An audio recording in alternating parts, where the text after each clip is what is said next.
بسم اللہ الرحمن الرحیم۔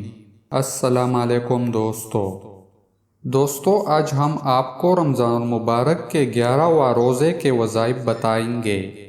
رمضان المبارک کے 11واں روزے کو فجر کے نماز کے بعد پوری الحمد شریف اپنی عمر کے سالوں کی تعداد کے مطابق پڑھنی ہے۔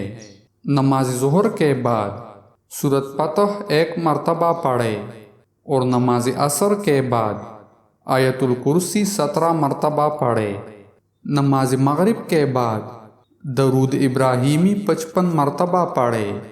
درود ابراہیمی یہ ہے: اللہم صلی علی محمد وعلی آل محمد کما صلیت علی ابراہیم وعلی آل ابراہیم انک حمید مجید۔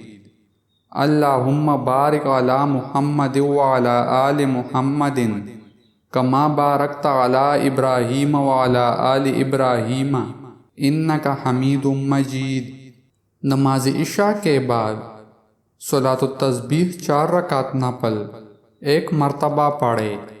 دوستو، مزید اسلامک ویڈیوز دیکھنے کے لیے ہمارے چینل کو سبسکرائب کریں۔ جزاک اللہ۔